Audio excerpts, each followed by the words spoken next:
Welcome to IT Pro TV. I'm your host, Don. Coming at you live from San Francisco, California. You're watching IT Pro TV. All right, greetings everyone and welcome back to another great episode of IT Pro TV. I'm your host Daniel Lowry, and in today's episode we are moving on, continuing forward with more in our A+ series, and we're glad that you have joined us today. When I say us, I mean my good friend and myself, Mr. Wes Bryan. Wes, welcome back, sir, and how are we doing today? I'm doing okay. Great to be here today, and we are going to be diving into a tinfoil hat episode for sure. We're going to be talking about threats and vulnerabilities, and when it comes to security, you have to know a little bit about some of these different threats and vulnerabilities that we have out there. Let's go ahead and let's define what a vulnerability is. All right, a vulnerability is any weakness or flaw within a system that leaves us open to attack. Right? A threat is any kind of event that actually seeks to exploit that vulnerability, right? And we have to know about some of these. So that's what we're going to talk about in this episode. One of the very first things that they call out is something known as malware. Now, when we talk about malware, what we're talking about is really any kind of malicious piece of software or code, if you will, that runs on your machine that causes some kind of unauthorized, undesired effect. Now, when it comes to malware, there are all different kinds of malware out there. In fact, one of the very first ones that they talk about is something known as spyware.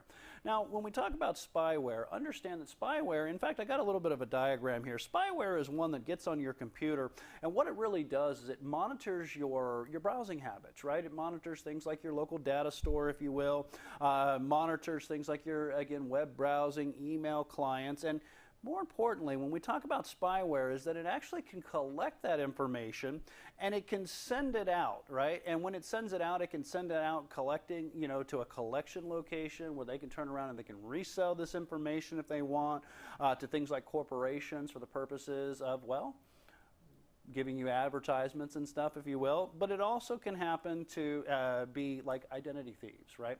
So spyware, again, is one that just basically monitors your habits, your browsing habits, if you will. Now, one that's not on the list that's close to this is called adware. And adware is one that gets on your machine, and when it does, it tries to put these pop-ups. Pop-ups are a really telltale sign that you've got some kind of adware on your machine, and it basically presents these advertisements along your browsing path as you're out there across the internet.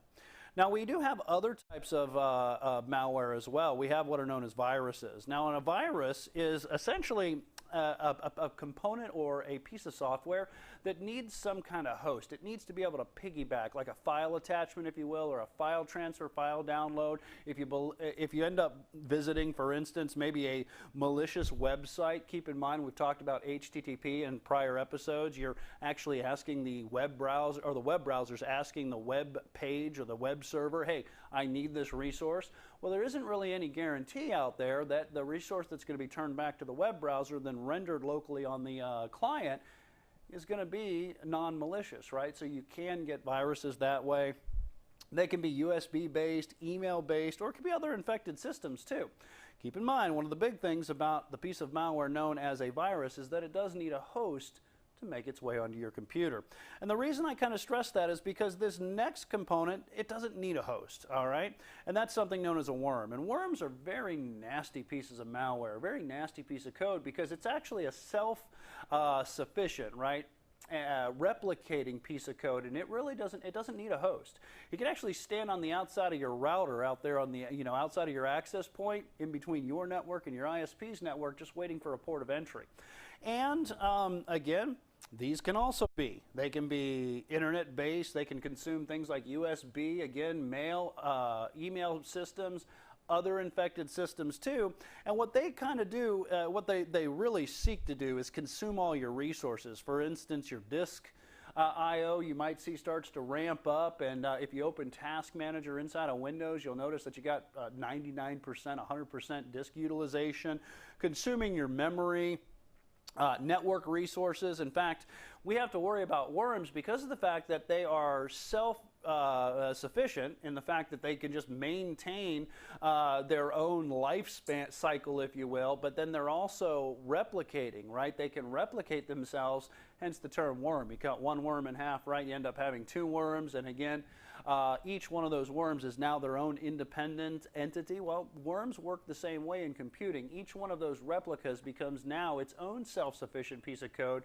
that can now, again, regenerate itself. So definitely have to worry about worms.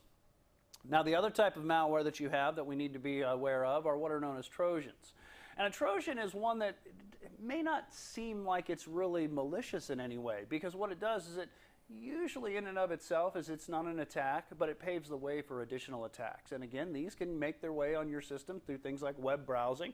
That's why we always say go to known trusted sites. Don't go to non-trusted sites. File transfers can happen, right? If you do a file transfer, you can also get Trojans, Trojan horses as well. Emails. It's one of the reasons we tell people don't open an unsolicited email. If you don't know where that email came from, don't open it, let alone if it has an attachment. Don't open the attachment. The other one, too, are things like macros, right? Macros are these little pieces of code that actually run within an application, little execution instructions. Well, guess what? You can get viruses, you can get worms. Again, you can get Trojans, too, by executing macros within documents. Well, I should be surprised at how difficult it is to keep a user from opening emails and attachments from people they don't know. I have dealt with this multiple times. We actually had a virus propagate throughout a company I worked for. We called the accounting office that was causing the issue. We told them, do not open your email. You have a virus. We need to clean it off. We need to get it off the rest of the systems you've already infected, and then we'll be good to go. And they kept reopening. They kept reopening it. We told them, you have this. We're like, I have to look at my email. Not right now, you don't. It is insane. So user awareness can go a long way in helping stop that. That is probably one of the best pieces of advice you guys have out there. You know, when we talk about security, right? When we talk about information security, we've also mentioned this in other episodes. A lot of times what we've done is we've adopted like the military best practices, right? We talk about a defense, a layered defense system, right? It's called defense in depth. And if you look at it, the first line of defense are policies, procedures, and awareness, right? User awareness. Why don't you do this? Well, people sometimes will do it anyways because they're not aware of why they should not. But as you start to educate your users, you make them aware, it can help to stop these things in their tracks. So again, keep in mind that when it comes to things like user awareness, right, it's constant communication, right? As the IT staff, as the help desk, you should educate the users as why, and you could keep that keep that communication line open, because again, it really is a cyclic process. Now, with the Trojan horse here, it usually paves the way for additional attacks too. Again, it could be some kind of virus. For instance, I got some examples here. It could be, again, things like spyware that it could be downloading to your computer. It could be something like a logic bomb, right?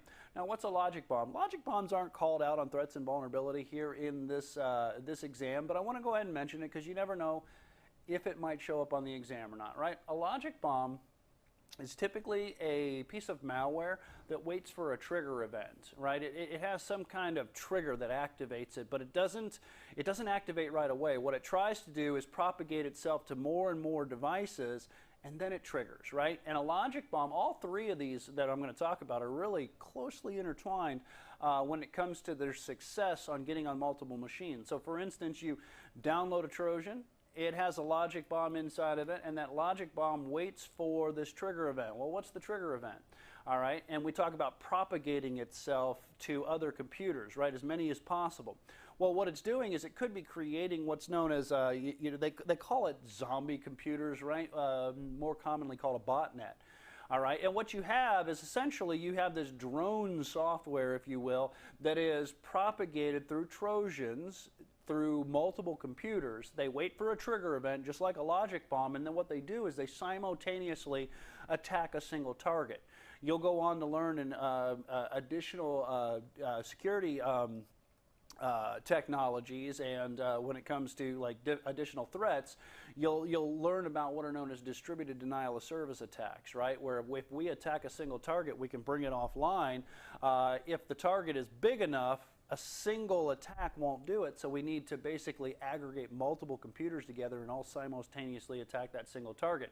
That's essentially what a botnet is. You might hear it called a zombie-based network, and that's because, again, it's got this drone software that what the attacker does is the attacker essentially issues that command that the logic bomb software is waiting on, and when that command comes out, it says, here, I want you to attack this endpoint. All right, so that's a little bit about some of the other ones that we need to be aware of. The other thing, too, are what are known as rootkits. When we talk about a rootkit, well, what is a rootkit?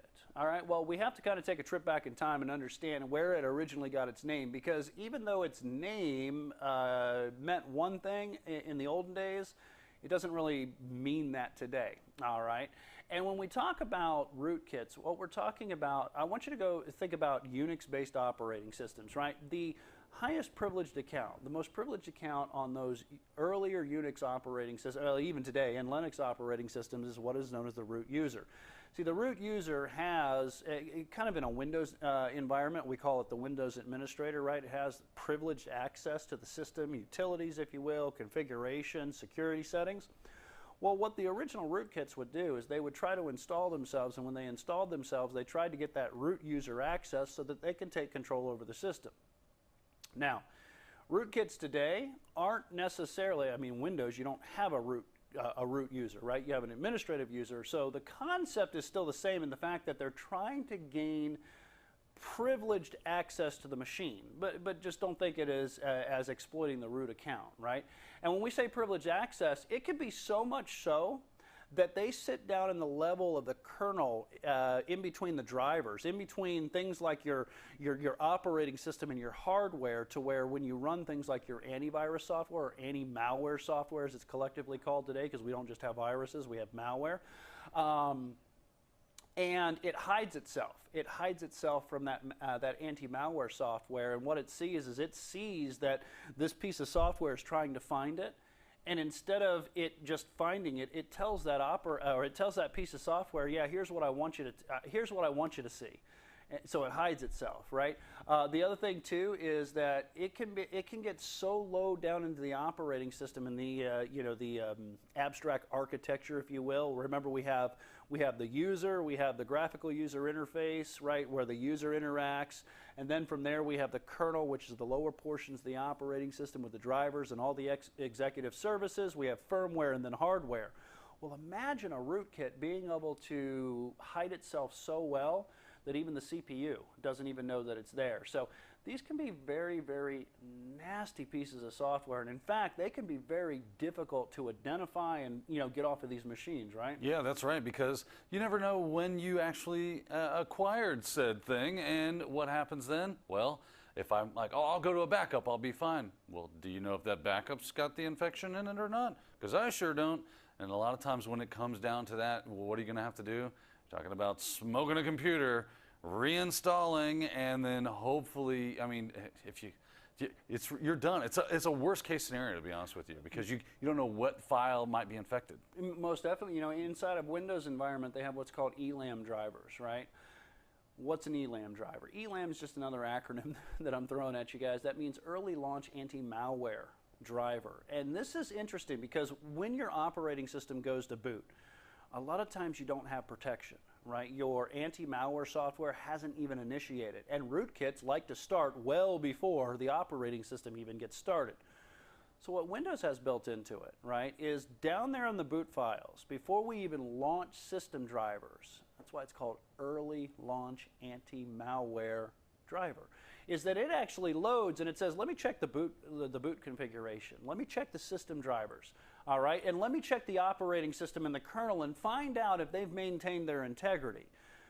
And if they have, I'll let the bootloader go ahead and bootstrap the operating system. But if I see any kind of compromise on there, guess what? I'm going to shut the machine down, right? That's one of the benefits of having something like that because of the rootkits being so difficult to get off of your machines. A lot of times what you have to do is an offline clean, or even more offline, like it says, completely reinstall the operating system, because they can be nightmares to take care of. Now, the other one we have out there, and I'm going to actually couple two of these together because one of them isn't talked about, the other one is. The first one that is talked about is called ransomware. And there have been a bunch of ransomware scares as of July 2017 here. You've probably heard of some of them in the news. If not, just do a Google search for ransomware and you're going to find them. One of the most common ones is what's known as the FBI warning. This is the one where it locks down all of your functionality within your operating system and it puts an FBI warning up there, and basically the only thing you're allowed to do, at best, the only thing that you're allowed to do is communicate outbound to some kind of third-party server where you can pay them a fee to essentially unlock your computer, right? Other forms of malware or ransomware, if you will, what they'll do, and let me show you. They'll actually encrypt your information, so much so that when they encrypt your information, you end up having to connect to some kind of third-party website and pay them to unencrypt your software or your hard drive, if you will. Now, the other thing to keep in mind, and this is the other one I like to throw in there too, is called rogue antivirus, because rogue antivirus is another one that can lock down your computer much the same way ransomware does, in the fact that it runs and it makes you think you got all these viruses, but the only way that you're actually going to be able to use your computer now is if you, again, connect outbound to that third-party website. Kind of convenient, right? The only thing you can do is communicate with, like Internet Explorer. It's almost like they planned it that way. That's right, exactly. Right. And you pay them money to unlock your computer, right? It's a pay for service, right? Yeah, very good. That's why you want to have things like Task Manager available to you, or Process Kill, from sysinternals, because when they, a lot of times what ransomware does is it locks down all legitimate EXE applications, if you will, executable applications. Things like Task Manager might even be locked out, right? It's going to give you just enough functionality to either contact a website, or it might even lock that down and it gives you a phone number and they tell you got to call and make some kind of digital transfer. Even if they didn't, I mean, these are encrypted files. You need that key to unencrypt those files. So even if they were kind enough to not totally hose you, you're still not getting at your data without that encryption key. Most definitely. So be very, very careful with ransomware. It is one of those things that we're seeing a lot more of it today. It is very prevalent. That's why it is always good when talking about malware is to ensure you have some kind of anti-malware software running on your machine from the get-go, right? You have to have it. Also, keep your definitions up to date. Keep in mind the way we define new pieces of malware that could potentially get on your machine is through definitions, right? That's why they call them definitions. And if you don't have the current definitions, you can run into problems. And again, your software, while good to have, might not be accurately identifying things that are currently threats that are currently on your machine. Now, speaking of additional threats that we have, we also have some different social engineering things that we have to worry about too. So let's go ahead. I've got an example of some on the screen here. Let's go ahead and let's just talk about, well, what is social engineering in general? Well, social engineering is where you try to get some kind of authoritative information, right? You try to get some information that gains you access, whether it be to an account, whether it be to a system, whether it be to the data that's on that system. And it really tries, it tries to exploit things like your human vulnerability. There are different types of social engineering that you have to be aware of. There's what's known as phishing. Phishing is an interesting scam, and you've probably seen this before. This is where you get an email and it's somebody telling you you've just won $1 gazillion and they'd love to give you the first $1 gazillion if you would give them your bank information, a bank statement, and they'll transfer the money over to you. All right, now there's also different forms of phishing, like one of them, the ones that they call out is what's known as spear phishing. And with spear phishing, this is a targeted attack. And this is where you get, instead of just getting a generic email that tries to, that they just send out to everybody in the world, hoping that just a handful of people might respond back to it and they can make some money. This is where I say, you know what, I'm going to send an email to Dan, and it's going to say, well, you know what, it's going to come from maybe somebody Dan knows, so right? It's targeting me specifically. That's right. They've done their research, right? They've done their research, and they said, okay, well, we see these 10, 15, 20, 100 employees. We know that they use this company. So what we're going to do is we're going to send them an email that looks like it's coming from that company, so they'll say, oh yeah, I recognize that person, so that's got to be a legitimate email, with hoping that they get some kind of success out of the deal. Now, other kinds of social engineering that we have to worry about is tailgating. All right, tailgating is one that we have to worry about. You might also hear things like piggyback attacks. Tailgating is where, again, another one that kind of preys on human vulnerability. You know, the fact that we like to help people. You could say a piggyback attack. You could say tailgating.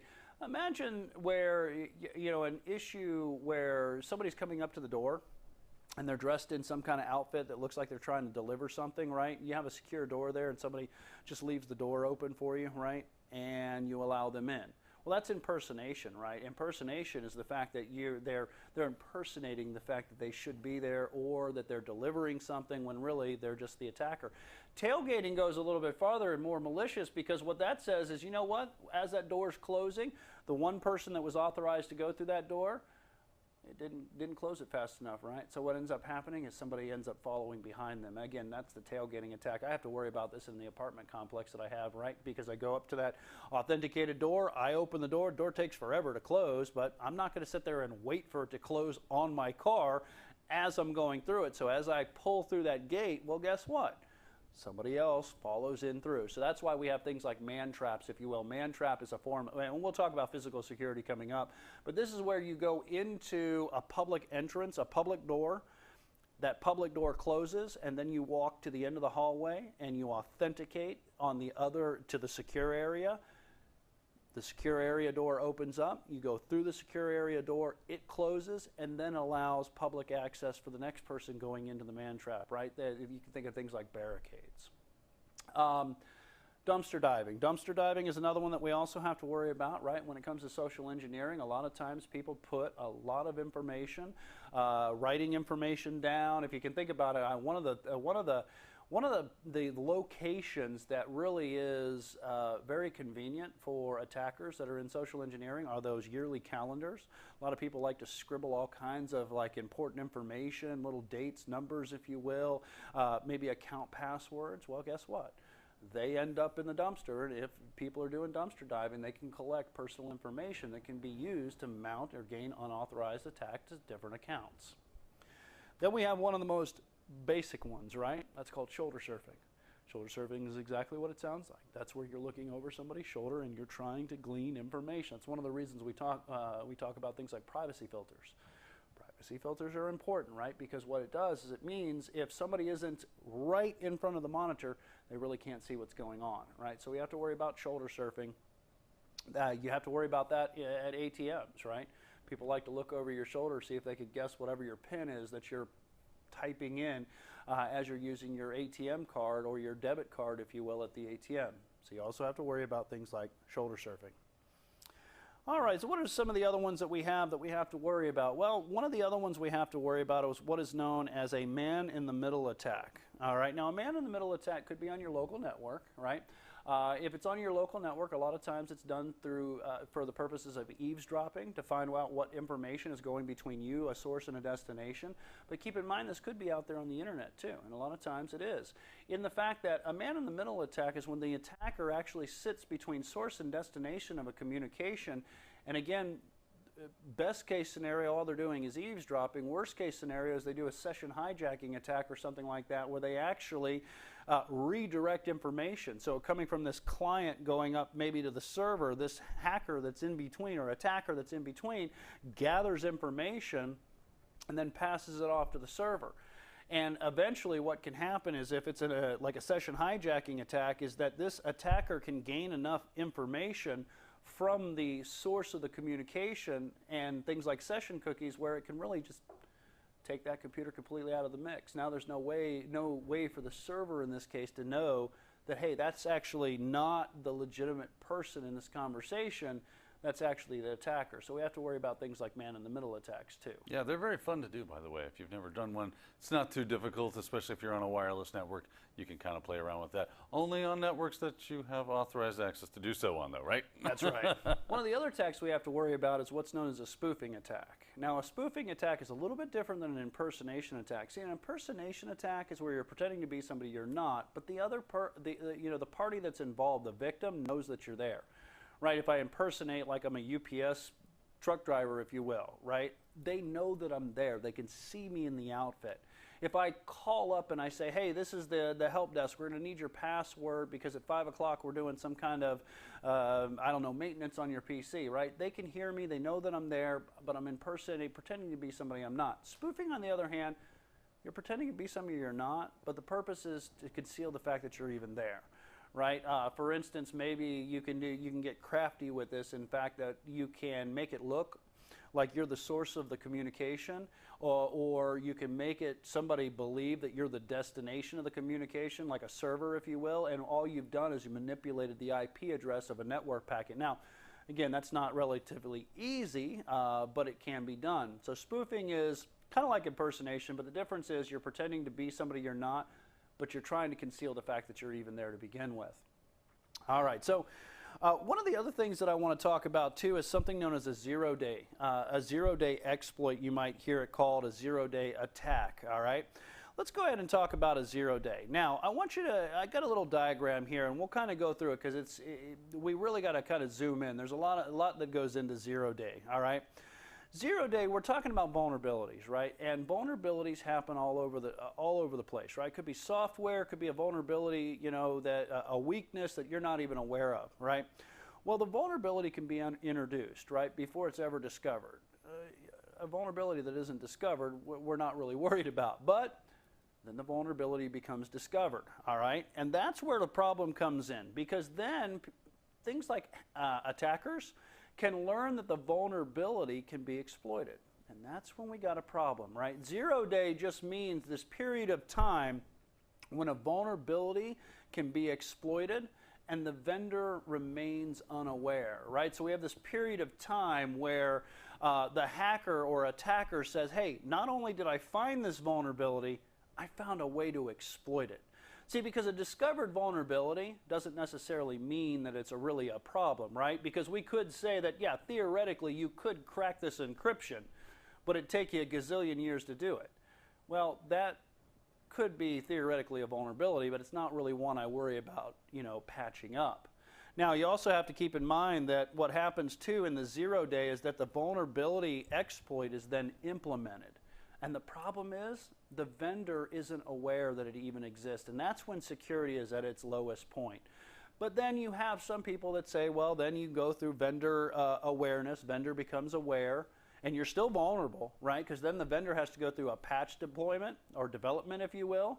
And then they have to go through a patch release, and that takes time. And then it's only until the patch is released that you start to get user awareness. And the problem is, just because you have users that are aware doesn't mean they've actually patched their systems. Remember that the vulnerability doesn't stop until the system is actually patched. In fact, Dan and one of our other security-centric gurus here, we're talking about a vulnerability that's been out there in the wild for a very long time. And Dan, you were mentioning how systems aren't even patched yet. And it's been around for a while, you know, just different attacks that have been out there, yeah, right? it's so funny. One of the biggest problems in IT when it comes to security is the fact that they don't have a good patching plan. They don't do it. They just aren't employing going on this day of every month or every time patches come out, we're going to deploy them. They are letting patches go and go and go and not updating their patches to their software or their operating systems. And that's what's allowing old things that have been around forever to continue to be a problem. All you have to do is really start patching, and then on top of that is using things like antivirus. You know, those two 1-2 punches right there can really help mitigate a lot of your security footprint. Yeah, definitely. So I want to re-stress that, just like Dan said. Patch management and anti-malware software. Have both of them going on, right? That's and update important. too. Yeah, and update your antivirus definitions. That's right. Patch your antivirus for sure, always right? a good idea. It's a 1-2 punch. So just remember that when we talk about zero-day exploits, right, that's when not only is a vulnerability discovered, but it's actually exploitable, and the exploit is in the wild, but the vendors remain unaware, right? They have to do something about it to get the systems patched. All right, last couple of things, Dan. I know we're coming to the end of this episode that I do want to talk about. There are some password. Now, I don't really have a diagram for this one, but there are password attacks, right? We've talked about in other episodes about strong passwords. We'll see in additional episodes on exactly how to implement strong passwords and some of the things that we can do to increase the resiliency to password-based attacks. But I just want to talk just briefly about some of the password attacks that you have out there. All right, you have what's known as a brute force attack. And a brute force attack takes some CPU strength, and this is where your computer rifles through every type of combination that it can, trying to guess the password, or trying to crack the password, if you will. But that does take a lot of bit of computational power, right? You have to have some CPU strength. The other thing that you have is you can actually preload things like dictionary words, and people use what are known as forbidden character strings, right? You shouldn't be using dictionary words, because what people can do is use a database of dictionary words, and they can run the password against these dictionary words, and they're trying to, again, basically crack the password if it has dictionary words in it, right? That's a dictionary attack. And there are more. These are just some of the basic ones that we talk about in A+. As you go on to more advanced training, you're going to learn more about some of these other password attacks that can get really, really specific and can get complex. Then you have one of the most basic password attacks, and that's just sheer guessing, right? Trying to guess what you think the password is. Might be based on profiling. You might look at a person and say, I know that's their favorite baseball team, a football team. They happen to be an animal lover. Maybe I'll guess what their cat's name is. There's things like social engineering as well. Defaults. That's the big one right there. People leave default usernames and passwords to all sorts of things. Always try the defaults. If you don't know what they are, you can consult the oracle of the internet we call Google, and it will tell you the default password for a Linksys router of blah, blah, blah is admin and pass, right, or whatever, you know. So defaults, always try those when you're doing guessing. Most definitely, and it's a scary thing. That's why when we talk about hardening systems is steering away from the defaults, changing those default passwords. All right, last two things that I want to kind of mention is non-compliant systems. Compliant systems are ones that pass the security configuration test, and there's software out there could be compliant to a security policy. If they steer away from a security policy, again, they become a non-compliant system. Violations of security best practices, right? Steering away from the defaults, changing default passwords, not using weak passwords, not writing passwords down, not using dictionary words in your passwords. Again, keep in mind, all of these are examples of threats and vulnerabilities, and it's threats and vulnerabilities you want to make sure you stay away from. All right, Wes, this is definitely one of those very sobering episodes when it comes to computing, but it is a very necessary conversation to have because security is an issue nowadays, and if you're not staying on top of things, well, you're just basically asking to be exploited. So take some of these threats and vulnerabilities that we've gone through, understand how they can be a threat or a vulnerability to you and your system, and then start learning out how you can mitigate those threats. Lots of good stuff here. Wes, we do thank you for talking us through it. We thank our good audience members out there for watching, but guess what, folks? It's that time for us to sign off for IT Pro TV. I've been your host, Daniel Lowry. And I'm Wes Bryan. And we'll see you next time.